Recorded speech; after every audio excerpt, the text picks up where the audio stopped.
In The Never-Ending Story by Michael Ende, there's an exciting chapter called The Three Gates, where our brave hero Atreyu must face three magical, mysterious gates on his journey to save Fantasia from a terrible force called the Nothing. But these are not ordinary gates. Each one is symbolic and filled with danger and an incredible, mysterious challenge. The first gate was called the Great Riddle Gate. As Atreyu approaches the Great Riddle Gate, he sees it guarded by two enormous golden sphinxes. These sphinxes are terrifying and beautiful all at once. Their eyes glow with power, and they sit still as statues until someone tries to pass. Then they come to life, staring into the heart of the traveler with their piercing gaze. They know everything about you, your thoughts, your fears, and even if you're not truly brave. Atreyu stands before the gate, his heart pounding in his chest. Many have tried to pass, but those who weren't honest or brave were instantly destroyed by the Sphinx's terrible eyes. But Atreyu, with his courage and strong will to save his world, steps forward. He knows he has no choice to be brave, so he takes a deep breath, and he makes it through the first gate. The second gate is called the Magic Mirror Gate. In the Magic Mirror Gate, it's not just any mirror.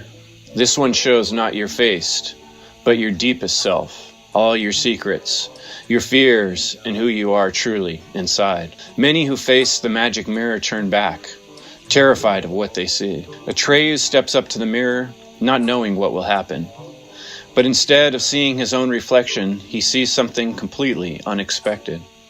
A boy sitting somewhere far, far away reading a book. The boy is none other than Bastian, a human from the real world. Atreyu doesn't understand what it means yet, but he knows there's something special about Bastian, and their fates are somehow linked. With that thought in mind, he steps through the mirror, ready for the final test. The third gate is the No-Key Gate. When finally Atreyu reaches the No-Key Gate, the trickiest one of all, he sees that this gate has no lock, no door, no handle, nothing. It cannot be opened by force or even by a spell. The only way to pass through is to completely forget you want to get through it all. How odd. Atreyu stands before the gate, puzzled. How can he cross if he isn't supposed to want to cross? It's like a riddle. But Atreyu has come so far, and his heart is full of trust. He stops worrying about getting through and just lets go. And guess what? The moment he forgets his desire to open the gate, it magically swings open on its own. Atreyu has passed the third and final test. The symbols of nature, the nature of symbols. Have you ever felt lost in life? Questions that are hard, or maybe can't even be answered, seem useless to some, but on the flip side, also the path to enlightenment. I hope you can open your mind to doing some mental stretching in the next minutes, allowing that controlling, knowing it all part of yourself to ease up and enjoy the ride. An important tool, essential tool of the philosopher, the life traveler, and the awakened mind is to grasp the deep link between the material and the spiritual realms. The concept of reality as symbolism can open doors in your mind you did not know were there to be opened. Consider the possibility that reality is structured by symbols and patterns. Each element of existence reflects deeper meanings, the paradox of oneness and duality. Everything in the material world seems separate, yet it is interconnected at a fundamental level. Perception shapes our experience of reality. It is our lens for interpreting both the physical and the metaphysical aspects of life. Nature provides one of the most powerful tools for understanding symbolism and understanding existence, with the tree of life being one of the most universal. Found across all cultures, the tree of life represents growth, the reflexive and dual polarities of reality, and the cycle of life. Ancient Egyptian symbols, like the Neter and the Eye of Horus, reveal myths about natural forces and cosmic order. The god Mot, who weighed your soul with a feather, shows balance between opposing ideas. Time, death, and life are interconnected in these symbols that all reflect the harmony and the dissonance between human beings in this life that we are experiencing. Sacred geometry is the basis of this symbolic understanding. Shapes like the triangle, the square, appear in nature and spiritual traditions. The circle, the hexagon, these shapes are intermingled in an understanding of both left-brain mathematical computations and more right-brained feelings of flow and recognizing larger patterns. The toroidal field and the Fibonacci spiral show that math governs both the physical world and the metaphysical systems. The golden ratio appears in nature's designs. Seashells to galaxies, even when the proportions of the human body reflect in these same mathematical equations. These geometric principles link the material and the spiritual realms. They show a deep connection and reflection between form and function. Fractals. Look at things like the Mandelbrot set. Expand your mind on this idea. Inside of every pattern exists other patterns. These are constant discovery we make of pre-existing forms and symbolic representations that the nature of reality and the reality of nature reflect within itself. They show that infinite complexity can exist within a realm of finite structures. Fractals are self-similar. They show how reality mirrors itself at every scale. This is seen in the growth patterns of trees, in the flows of rivers, and in the shapes of food and the organs of our body. Pythagorean math underlies many of these patterns. It shows the number and geometry are the building blocks of both physical and the metaphysical realities. Ancient civilizations like the Egyptians and the Greeks used these principles to model the universe and model their world and their structures. Many people knew that universal laws govern reality. By studying these symbols from nature, by understanding the geometry and the commonality in ancient spiritual traditions, we can see that reality is somewhat flexible, but it is also material, and it is also symbolic. We can better understand the unity of both worlds, the physical and the metaphysical. To do this, we must discover patterns and symbols that structure existence. So these symbols are the links, the keys, and the doorways that invite us to see the universe as a reflection of itself. The smallest details mirror the grandest cosmic principles. Reality is a web of connected symbols. Join me to reveal the deeper truths about life, growth, existence, death, and natural law.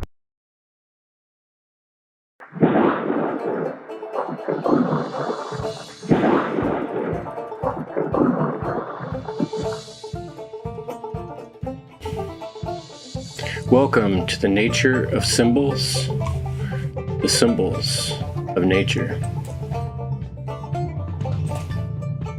Hi, my name is Chris Jansen. I'm with the End Evil podcast. You can check out my work at endevil.life or chrisjansen.com.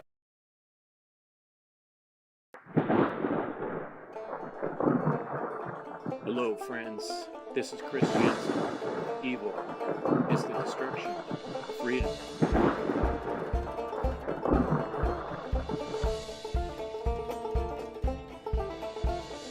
Draw your attention to a couple great things you can check out when you're done watching this show. Pop on over to Twitch and check out Brandon Spencer's 24-hour, 24/7 live stream coming at you with truth, freedom, natural law, all the time, every day. Also want to bring your attention to Mondays. You can check out my good friend Crip Rick on Revolution Radio. at 6 p.m. Eastern, 3 p.m. Pacific. And now, I have a great show for you. Thanks for joining me. Please stop on by to endevil.life and make a small donation or share something from the website. Subscribe to the channels and enjoy the show.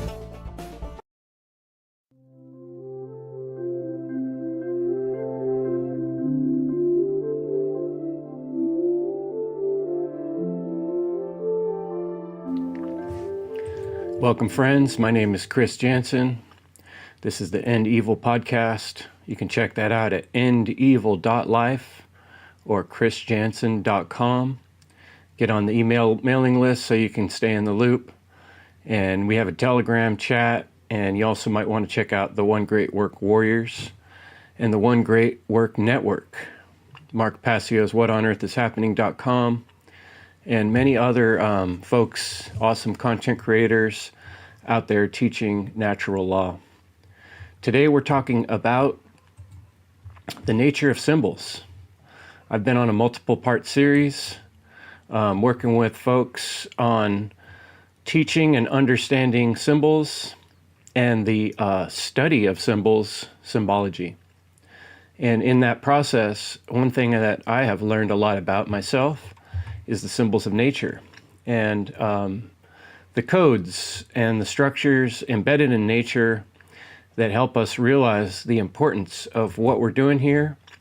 And the story I started out on this episode with one of my favorite movies, The Never-Ending Story, is a great story because it reminds us of many of these concepts. It reminds us of the reflexive nature of reality and the fantastical nature of the ability of our mind to imagine things and where we fit in all that, everything, and where the nothing fits in all that.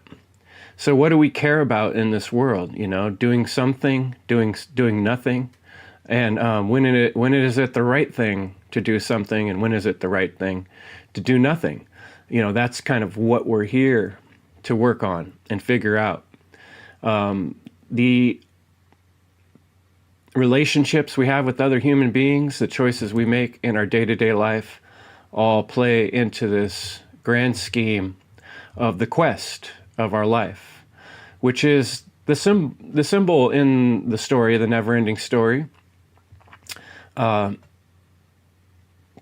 hero in the story is given the Arin, which is a twisted snake biting its own tail in an infinity design that we will discuss further. But if you haven't read yet this book, The Never-Ending Story, I highly recommend it, by Michael End. But it tells of a fantastical world, and this boy who's reading the story gets sucked into the adventure of the world. And like if you've followed our recent episodes, we've discussed the zombies and the way our world and our nation has become a lot of people who want to just sort of do what they're told and follow the orders and live in their lowest base desire or their lowest brain functioning. And so this presentation and these ideas are meant to inspire you to look at the grandeur of this world and some of the amazing aspects of nature, and come to recognize the incredible potentials, incredible potential that we humans have to grow, to learn, and to resolve some problems in the world, and to evolve our spirituality and our mental capacity, and perhaps even our physical abilities. All this can happen, and much of it can come through going through these doors of perception, through understanding things mentally is the process that we need to do before we can start to physically change things in the world. Any good thought leads to a better idea, which then leads to action in the world, which can become real things.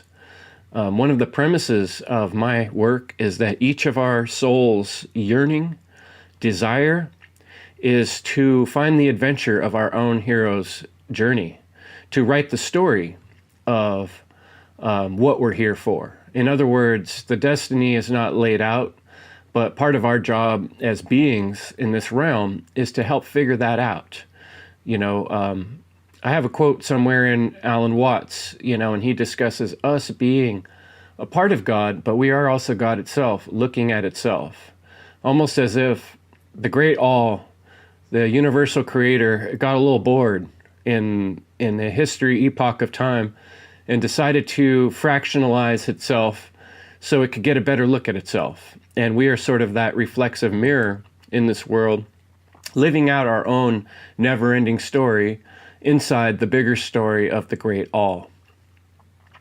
So, in some ways, our body can become a trap if we do not treat it well. Our physical form, we use it to do actions in this world, and if those actions we choose do harm to others or nature, there is always a causal effect to everything we do.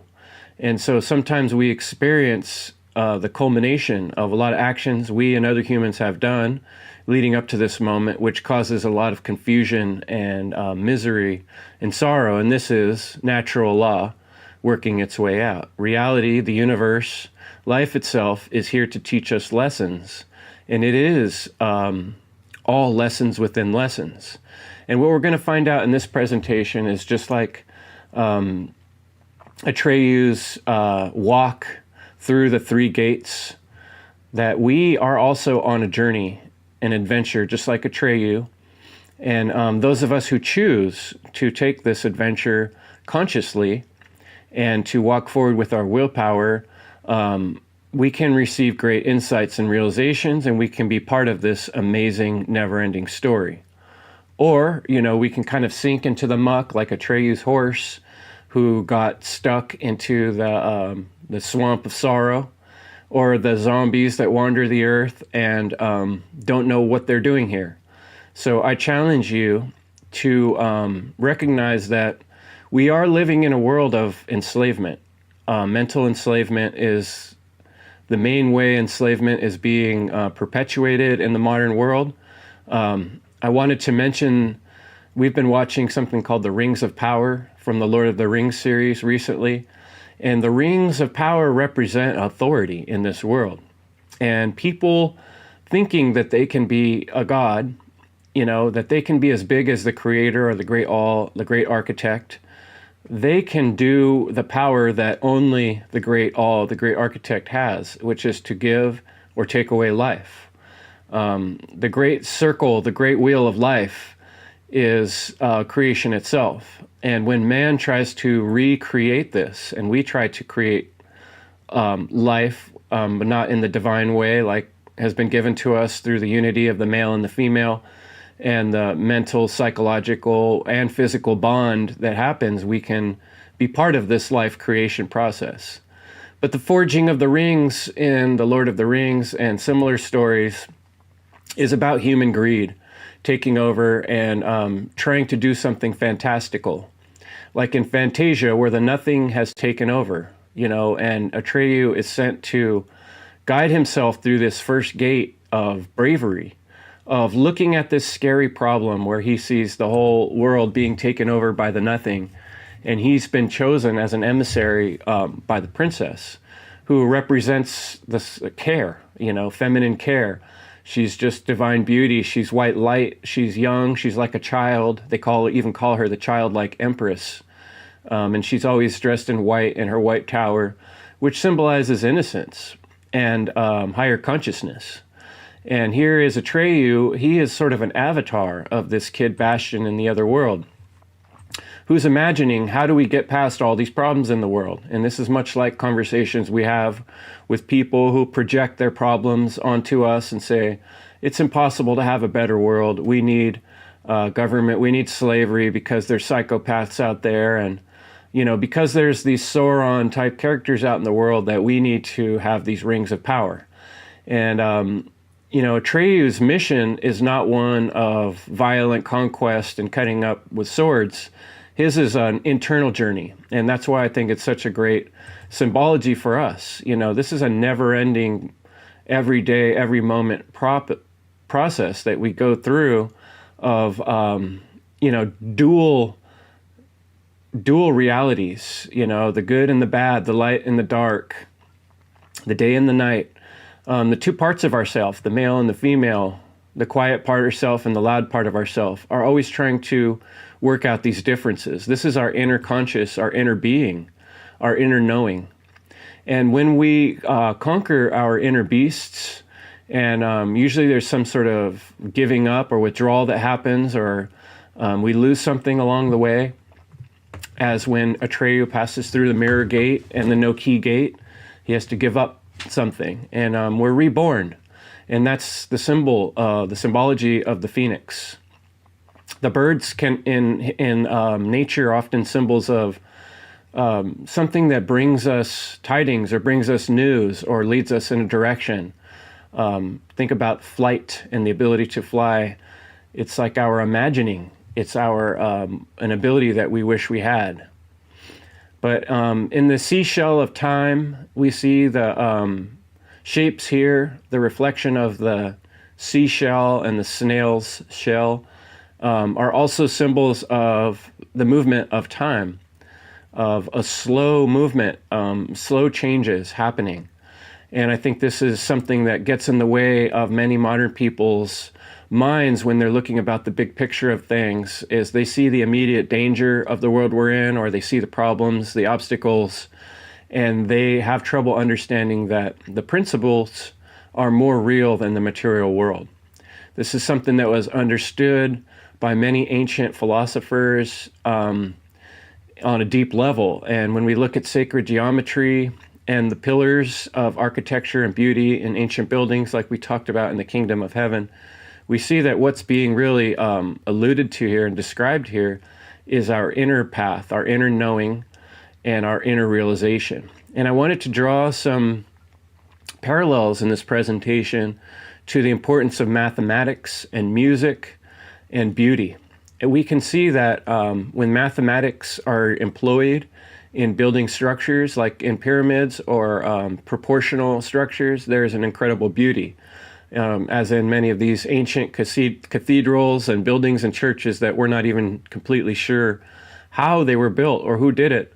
They always have leaves of nature, combined with these long lines of beauty. And that's because these things mean something to us on a deeper level. They hit us on multiple levels, and this is something we've talked about called archetypes. Archetype shapes are embedded in nature, and shapes are also part of our own body's communication system, and the universal communication system of all things have to do with shapes and how those shapes move and interact. So Atreyu passes through the first gate, and the first gate represents, him coming up with that inner willpower to go up against something where he sees people getting destroyed in front of him. And he chooses to do what's best from a place of bravery and honesty. He didn't try to fight the sphinxes on his walk through that first gate. He just went right on through, hoping that, knowing that on a deep level, that what he was working towards was what's best for all.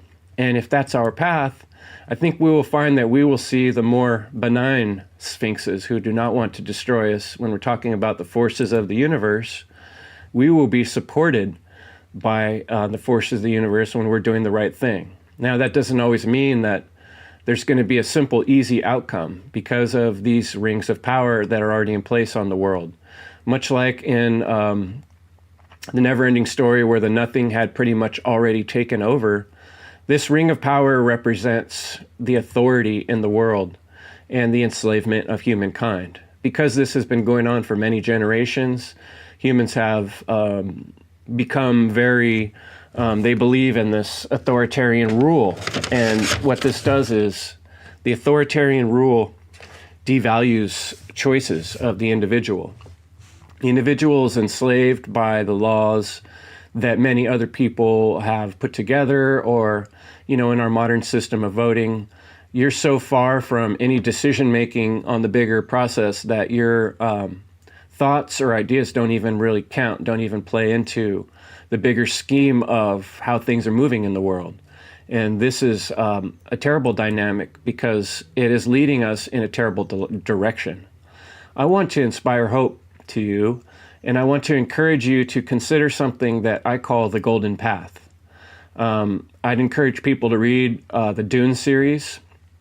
Inside of the Dune series, there is a character called Leto, and Leto's the god worm emperor, and he becomes the emperor of the universe for like 5,000 years because he's this extremely powerful worm. And he describes something called the golden path, and he has in his mind's eye a vision for what would be best for humanity, and he tries to enforce it through his will. And although he does it in an authoritarian, strict rulership type of way, this picture represents us working towards the golden path on our individual mental concept of what we're doing in our life, and then working on sharing this mission and vision with others around us. Because the more humans that understand the reflexive nature of reality, in other words, the universe is watching itself. God is inside of you and outside of you and part of you, and you and God are looking at yourself. And we're watching ourselves learn. And many of the pain and karmic buildup of problems that have happened all through time are affecting us now. And there's no easy shortcut solutions to just jump right to a world of wonder and glory. But we need to start as soon as we can to imagine how do we get from where we're at right now, which is chaos, slavery of humans, mental enslavement largely, to a world where we love and care about one another, and we're very strict about people initiating harm, and they are stopped right when they do it. A big part of that is the self-defense principle, and when we look in many of this symbology, even of these archways, it really is really important to recognize, as in the ancient symbology of the stone cutters, the stonemasons, the two pillars represent, on one side, the pillar of care, of non-aggression, and then on the other side, the pillar of self-defense, take no shit. So inside of nature, I love this picture here because it shows this drop. One tiny water drop is a super powerful symbol in nature. Think about how powerfully strong a drop of water is. It can withstand flying through gravity at intense speeds. A bubble coming up from the bottom of the ocean can handle all the pressure of the ocean. And we get this amazing reflection and rounded circular effect inside of the bubble of a drop of water that shows all of reality around it reflected. And this is very symbolic of our own life and our own existence, because we are also reflecting that which happens around us. And yet we also have this other ability that a raindrop doesn't quite have, to shine out our own light, to project our own imagination onto the world, and to possibly even change reality to some extent. And this egg shape that exists in the raindrop also exists in the creation of all life. The egg shape and every shape, for instance, affects us because all these shapes are integrally part of the whole of the great all. We've talked about many times with the great all, or the tree of life that I have behind me, which represents our interconnectedness to all of reality. And all of reality is like a mirror that reflects itself. Now, what is the great nothing? The space around, outside of the great all, the part of the great all that is always changing and dying and being reborn like the phoenix into something new. I think the gates are also, one way to look at these gates is our own personal discernment and realizations as we travel through life. We get to certain points and we think a certain way, and we reach a certain point where that way of thinking isn't getting us past things anymore, and we're finding ourselves stuck. And I'm curious if you experience what I experience in life, life will bring us back around over and over to the same type of problems or situations until we look at them clearly and find a solution. And we'll come back to the concept of the spiral, because this is the spiraling aspect of nature that we either ascend or descend. You know, when people start making terrible choices and doing wrong things, like for instance, when you tell a lie, it always leads to another lie, which leads to another lie, which becomes a downward spiral. You know, like when someone starts getting on worse drugs and they're not dealing with their depression or the anxiety, and they're not eating right and they're not sleeping right, it becomes a downward spiral and it gets worse and worse. And this is the left-hand path. One can also gain much money in this world and power, like the rings of power, by taking that path of what works, but ignoring what's right. And at the end, you have a cumulative karmic buildup of problems, which at some point, the mystery mirror of the universe will force you to reflect on that. And it may be in this lifetime and it may not. Any one of us, it's very hard for us to discern exactly what's going on with other human beings. Our ability to connect with the divine only exists within our own self. One of the greatest examples I've come up with this is, imagine a serial killer who has just done the most heinous of crimes you can imagine. I don't even want to say out loud what this person's done. Murder, rape, kill, everything. The worst, right? This person gets done with doing all of the heinous crime and goes to a bar. And in that bar, this person is murdered by another person. Now, we would want to think that that other person who killed the psychopath, the killer of the psychopath, is a hero. But we don't know the heart of the killer. And it may be that the second killer did not even know that the first person was a psychopath and was also a psychopath themselves, in which case they weren't a hero. And only inside of the heart and mind of the person doing the action can ever really be discerned the complete truth. And that's between you and your maker, and you and your divine spirit and your divine spark. And that's why we have to be very careful about placing judgments on others, but being clear about understanding right and wrong from ourselves, so we know where to draw that line and when to employ self-defense. And that is what will prevent psychopaths from ruling the earth. Is if these mirrors of time, these mirrors of reflection are everywhere, if we're all using our own mirrors and looking carefully at ourselves, we become very sure of, we get clarity for what's wrong. If we're hiding from the truth, as we are now, like even something as blatant as taxes or voting, where we're being coerced or getting a ticket, enforcing our will upon others through coercion, working for government jobs, purposefully stealing from other people, and not apologizing or asking for permission, just taking because we're afraid, because there's a system in place, because that's the way people have been doing it. When we keep following all these authoritarian ring of power style choices, we can't pass through the mirror gate, because we're not really looking honestly at our mistakes and what we could be doing better. Although none of us are expected to be 100% perfect, in the end, the goal would be as close to perfection as we could get, which would mean not initiating harm on other conscious beings and not being part of those processes. And we can't change this whole thing all at once overnight, but what we can do is look deeply within ourselves. And let's use the metaphor of the mirror gate to look at how many people we see out in the world are stuck on their own ego, stuck on their own personal problems, and can't see that because of there's so many individuals that are so stuck inside of themselves and so isolated and alone, they are actually propagating the great nothing on the world around them by not knowing their neighbors, by not talking to other human beings, by not sharing their thoughts in their mind, by not opening their heart to the possibility that wrongdoing is being done on a mass scale. The great all knows, our divine consciousness knows, and somewhere inside of every being there's a knowledge.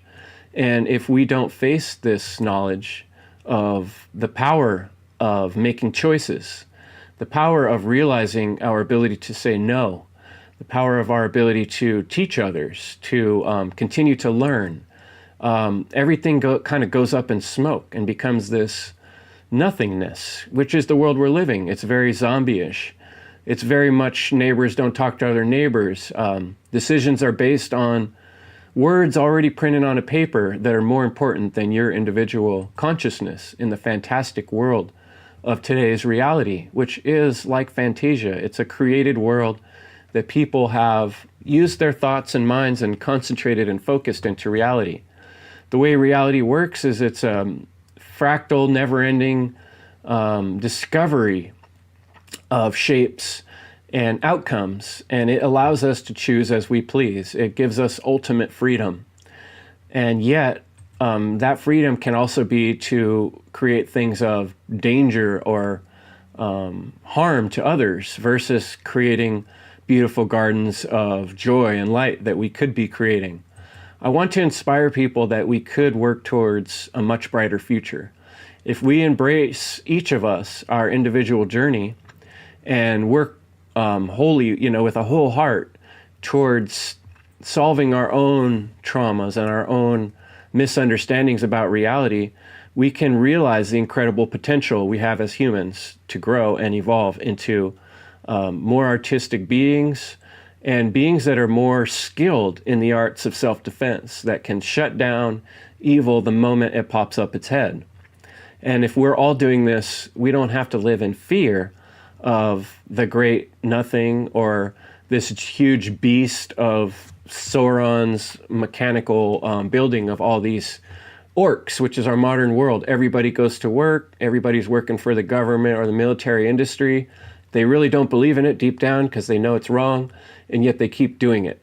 So we need to be each learning, teaching, preparing our future generations of humans to understand that these three gates of realization are key to not just our own personal journey, but traveling through this second mirror gate is transcending the personal self and what I need and what my ego wants, my personal desire, and what can I do to be part of the bigger whole, the bigger all? What can I do to be part of God's reality and be on a journey that is worthy of the skin that I have been given, of the soul that I have inherited? See, this is a wonderful, powerful thing we've been offered here. We are the most modern version of humanity right now. Your body, your skin, your mind, your soul is the 5.0 version of the human body. And you have the opportunity right now to guide the future. We are the deacons of reality. We do affect reality. We don't control it. And those who think that they do or want to work on the path towards nothingness or evil, which actually are pretty much the same thing. If you were to look at the whole grand universe from the grand God perspective, evil wouldn't be such a scary thing. It's a natural part of reality that everything changes and everything dies and metamorphosizes and is reborn. And this is the process that reality uses to grow, to learn. And when we tap into this, we are part of the life process. We're part of the growing process. We're part of the realization process. And we can see graphed out in nature, we can see shapes. We can see triangles. We can see circles. All these shapes are pre-existing in reality. And it's up to us to not get lost in wealth and politics and scientism, but to look at the truth of the world as it actually exists, even if that is grim, even if that is scary. We see right now that there are people on this planet that are using other people as pawns. We see how, I'd like to talk just for a minute about modern science. Many people look at modern science in a very text-based way, like they're reading the titles and they're interpreting things as they are told without doing the actual work of studying a thing. Science is having a theory and then testing that theory over and over and over until we get results.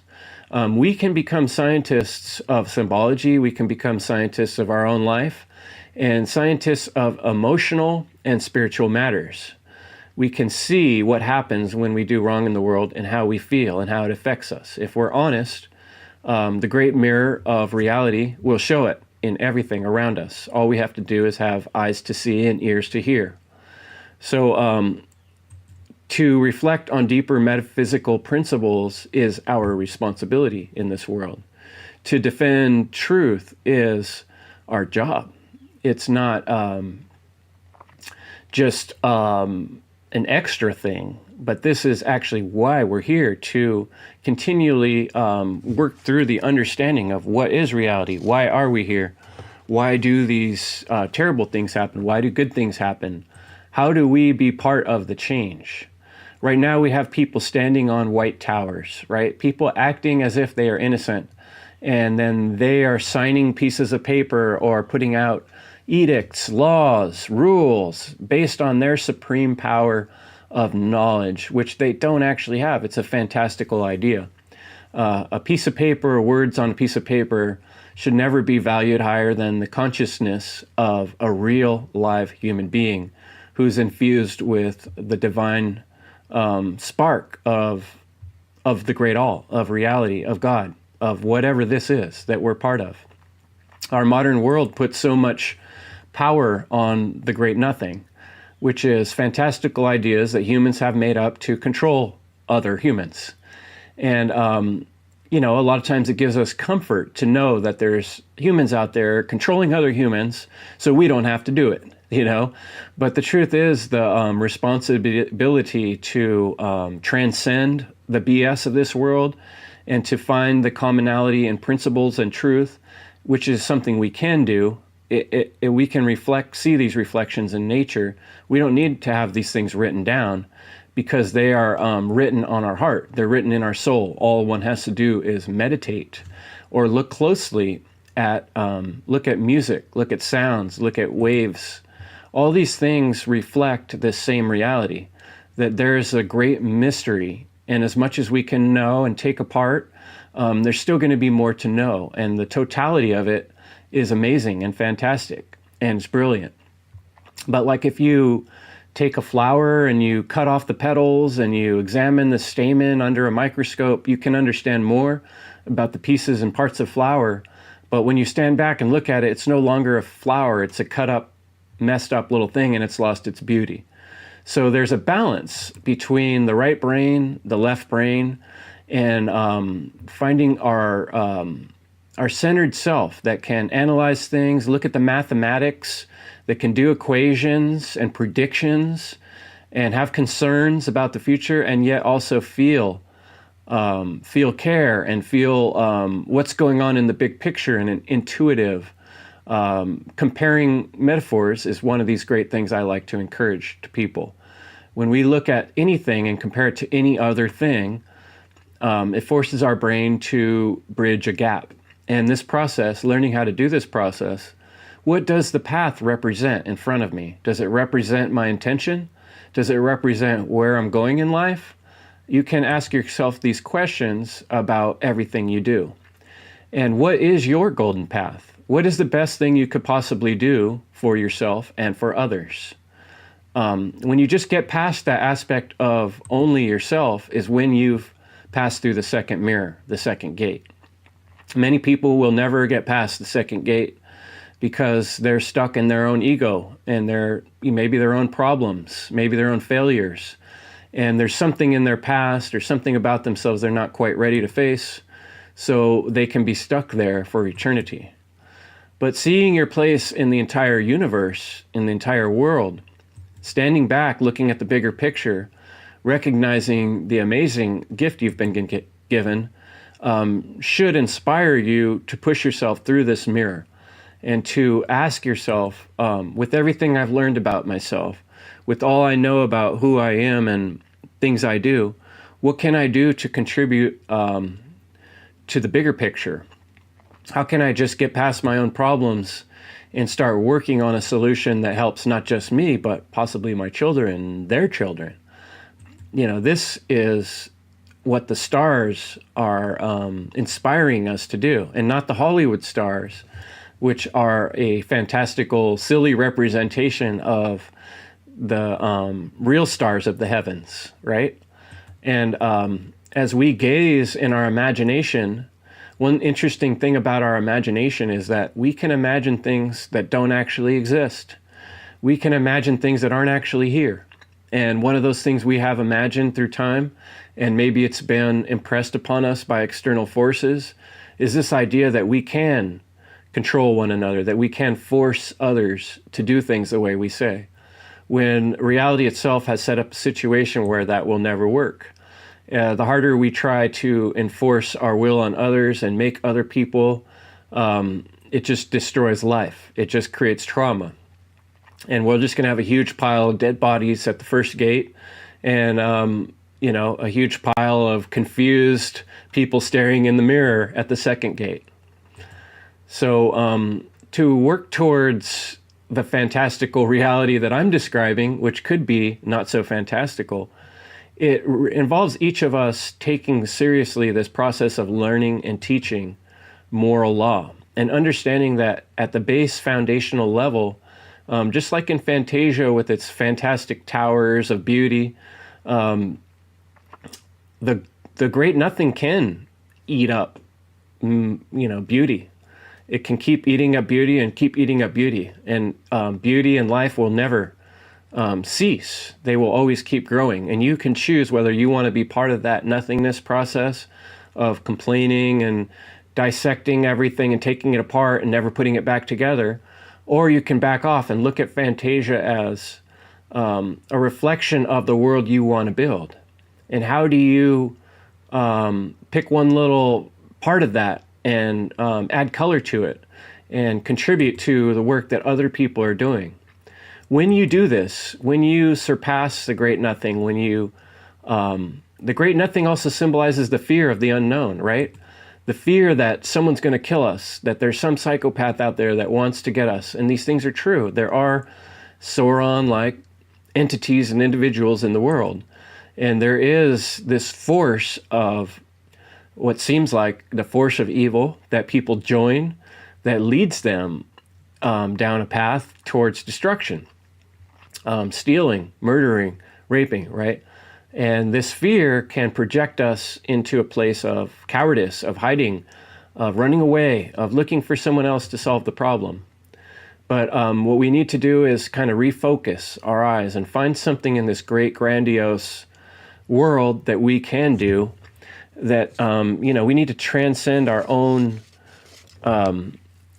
limitations. And to do that, we need to discover what our personal limitations are. There are moral fundamentals in this world, and we can recognize them. We can discuss them with each other. We can corroborate that reality, and we can see that in time, when we observe, people do feel the outcome of their wrongdoings, even though it's not like the movies where a brick just falls on somebody's head. Over time, people feel guilt, they feel sadness, they feel anxiety. But people that are working towards things they know to be good, and they have a purpose, and they leave a legacy behind, it's very obvious that they've done so. So that's your choice in the world. Which path do you want to go down? The path of, working towards the better world? Or do you want to work for Mordor, work as an orc, building destruction and doom, which is what most of the world is competing to do at the current time, without recognizing that morality is reality. These symbols I have here, the great egg with the golden leaf, represents the divine aspect of reality, and that we are born into it. The white silhouette is like our moment to exist on this plane, and it's provided by the great all, the reality itself. And it's a bit of a test, a learning process. You can see the growth of a person here represented symbolically like an egg that opens up. As a person grows, they get to experience the totality of reality, which is I've symbolized it with an apple. An apple has been used in religious circles to represent, the choices of good and evil, right? We bite into the apple is the tree of knowledge. But I've often noticed how all these shapes have similarities with this torus field. And ultimately, we do have a divine connection and ability to think about these things, to realize bigger thoughts, and to consider with our eye, our inner eye, what is right, what is wrong, why are we here? When we talk about the harmful actions against conscious beings, whether it's theft, assault, rape, murder, coercion, deception, these things are fairly obvious that we can see the negative effects of them, and we can feel how our mind and body are affected when people do or don't do these things. I love this picture. I took this screenshot from the Library of the Untold. It's a YouTube channel I recommend to people, where it shows this one plane that says hypersurface of the present and the observer. And to me, this is a great symbolic way of looking at this time that we're spending in reality. It's not all of reality. It's just one slice in the torus field that we get to experience in a linear way.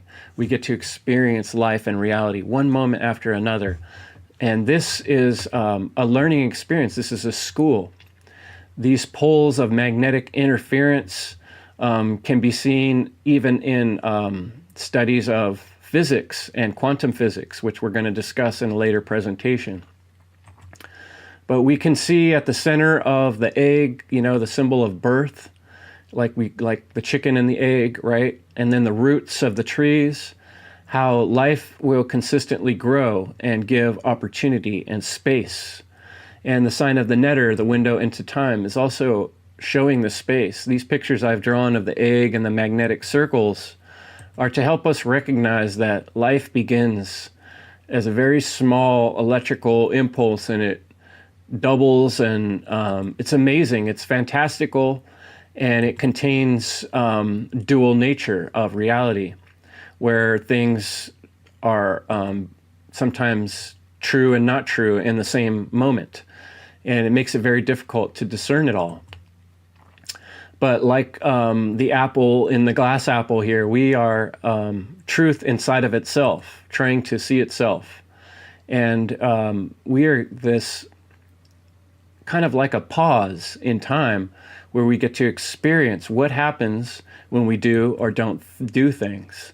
And then the nature of reality reflects back to us how that works out. And it works this out for us in the infinite spiral of time. And I talked about the spiral and the importance of the spiral. And what I'm talking about here is growth process. Starting from innocence, the childlike impulse, like when we are born into this world, we're only given our senses and our perceptions. And then as we grow, we have the ability to understand things on different levels, to pass through these gates of understanding, to experiment with the shapes and the feelings around us and the relationships. We pass through doors of life from a young person into adulthood, where we're expected to make our own choices and be responsible for them. And this is where we are given this opportunity to choose our path.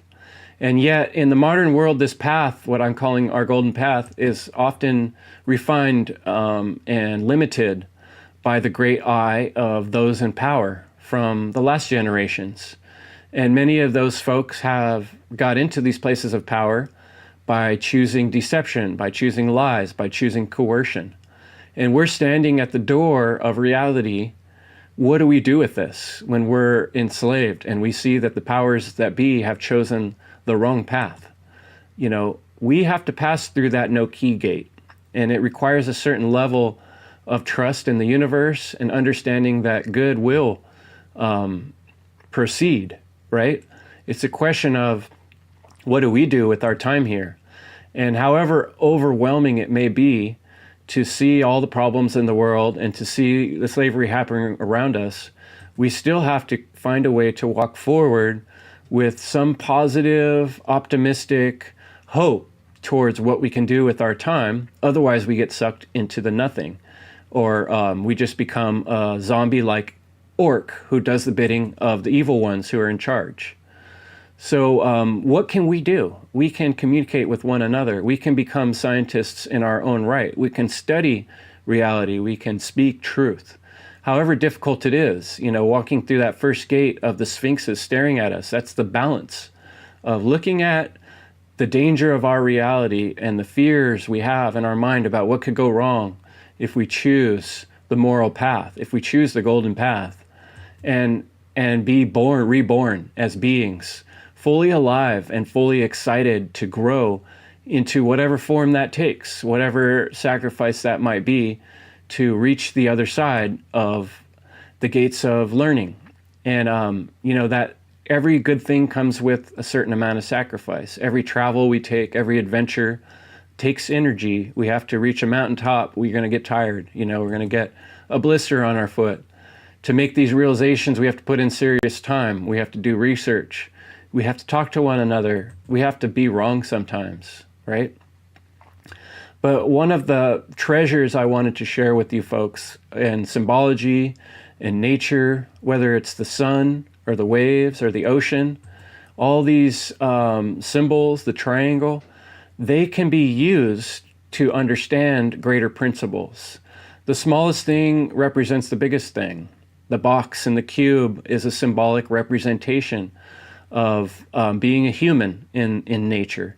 We have this squarish way of thinking. We build things at 90-degree angles because it's easier, and it's we can mathematically figure them out.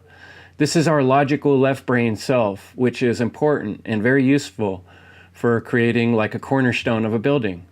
But if we want to work towards the beauty of a holistic view of things, we have to transcend that square box and start to see the infinite nature of reality that wraps back around itself, the snake of time. And, how do we heal ourselves? How do we heal our own traumas? How do we allow past traumas not to lead us into the temptation of taking revenge, of hurting others in the ways that we've been hurt? How do we find that golden path and work towards a future that is enduring for all beings? It's not easy. It's a daily process, and there's always going to be a new struggle every step of the way. And sometimes it looks very bleak and we feel very alone. There's no one around us who seems to understand our point of view. But if you've walked through that first gate, you have courage. You've seen truth for what it is.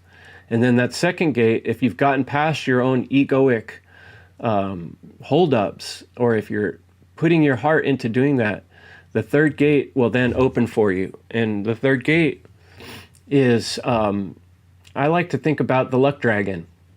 The luck dragon showed up for Atreyu because his purpose and his path was pure. He was doing it for what's best for everyone. Even if some part of him liked being a hero, he let that all go and he passed through those gates. And the luck dragon just showed up. And at times when he was at his worst and he thought the mission was over and he'd failed his adventure, the luck dragon showed up and flew him to the next spot. So it's an important recognition that in this crux of reality, in the space of time that we're in, once you start to make moral choices and to set a path for yourself of intention, of clear intention, the universe has a way of opening doors for you, and that is what the no-key gate represents. The serendipity nature of reality that is full of synchronicities.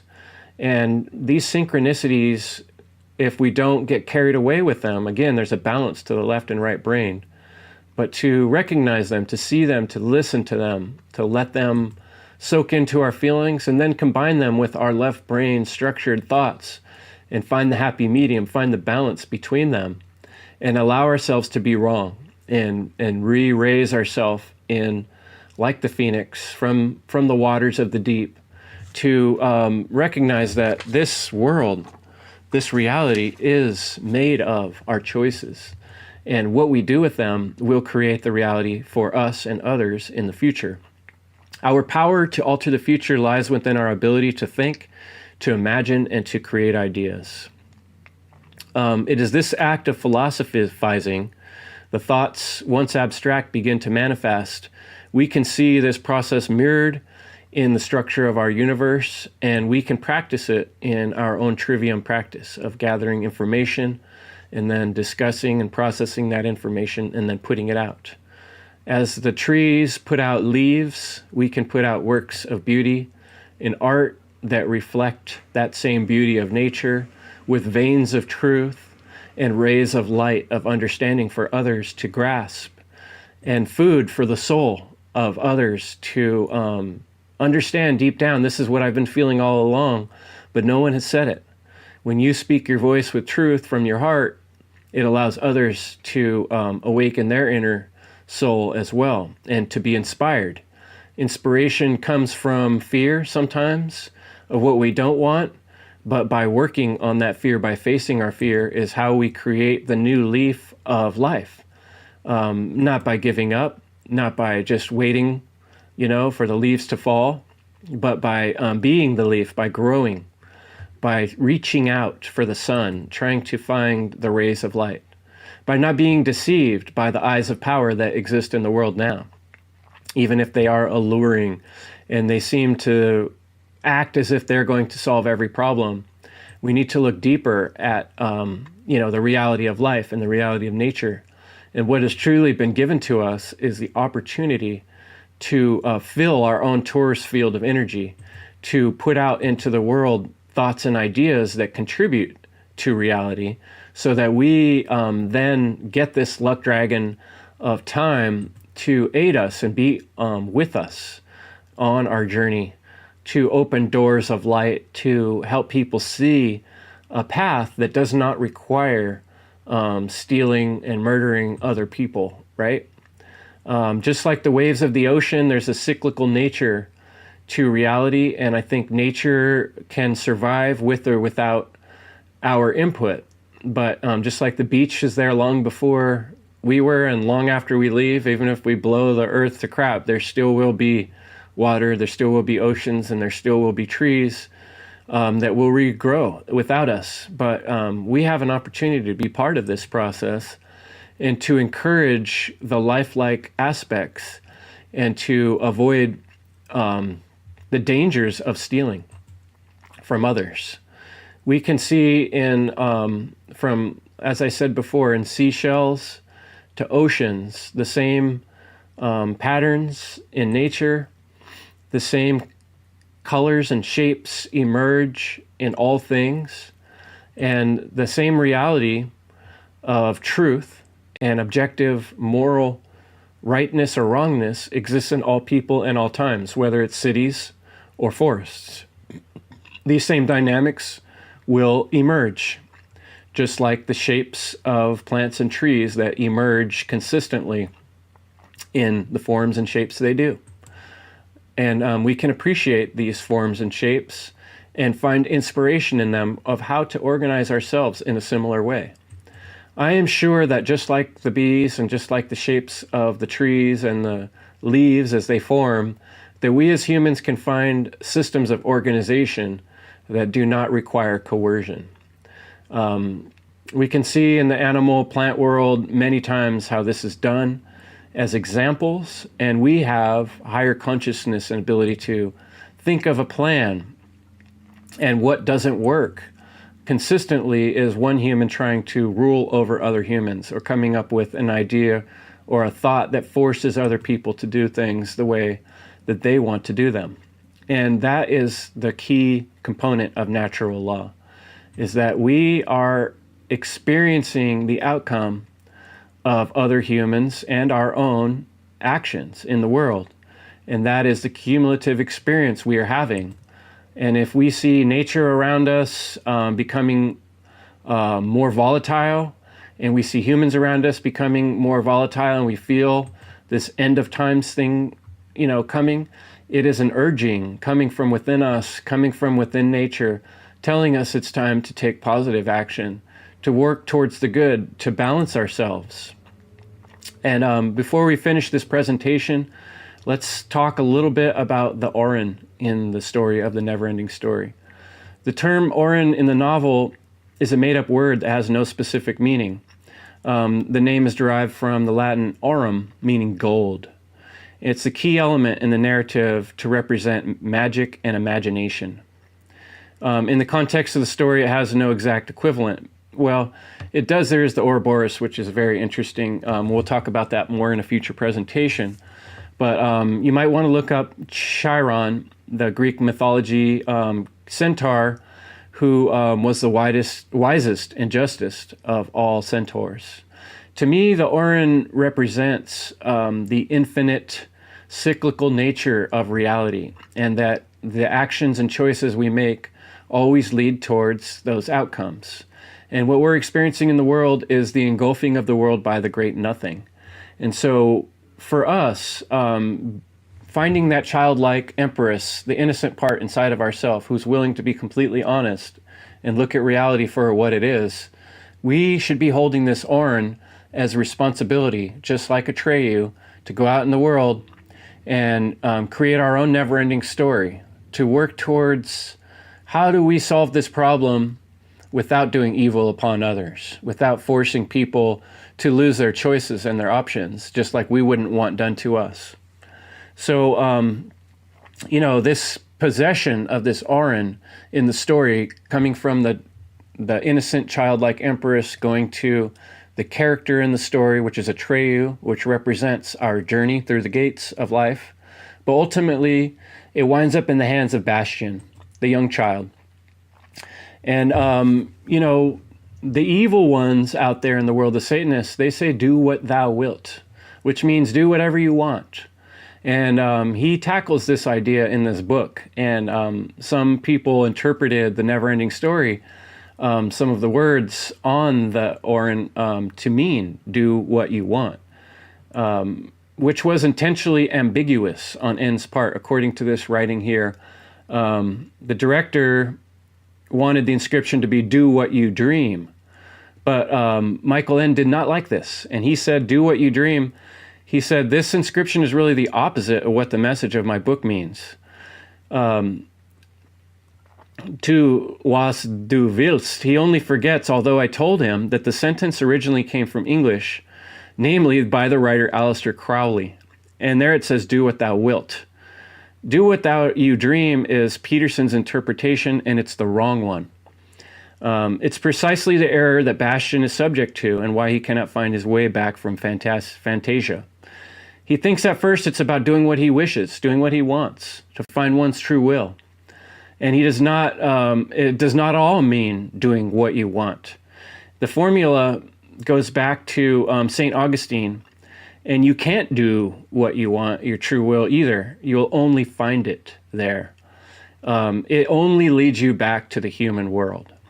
So what I interpret Michael N's statement here to mean is that it's more about discovering what the will of the universe is, and how do we fit into that?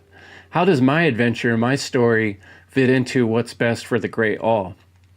The great authority is the great all, and it's not going to just point you in a direction and say, hey, go through that gate. But it does offer many, many stories, allegories, and endless realizations that you can make.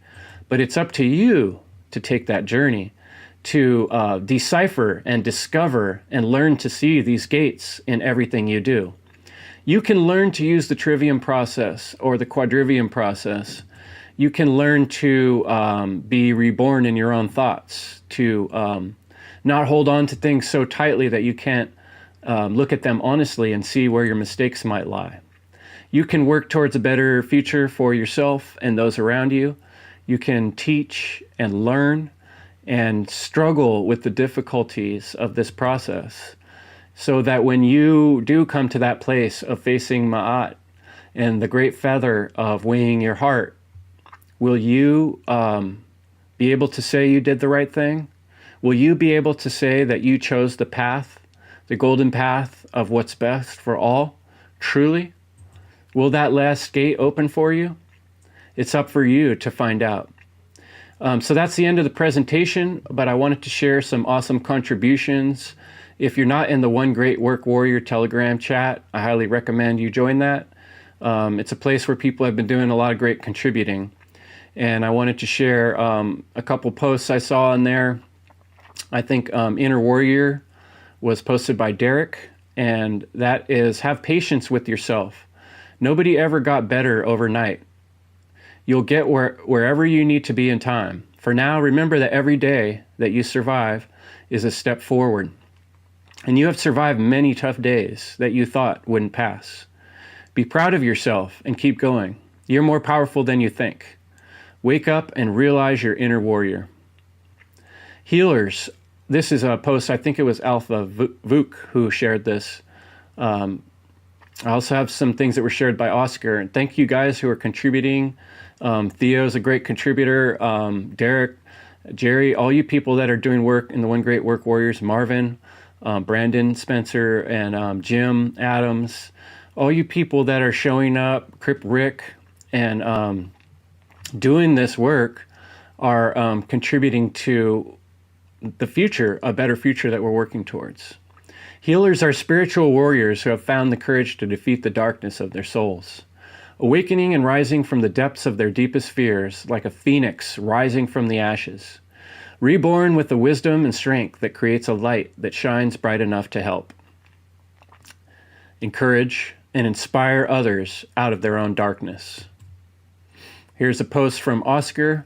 Hermetic principles in relation to the body, the neurons in our brain, the mentalism in the concept of mentalism, the hermetic principle of mentalism, the hermetic principle of correspondence we can see in our arteries and veins, the tunnels that travel, all through those tunnels travel the symbols that our body is sharing with us on how to relive and revive and heal ourselves.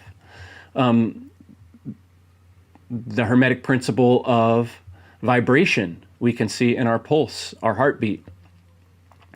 The hermetic principle of polarity. In the circulatory system, there's an in and an out, and they're very different. One does not work with the other.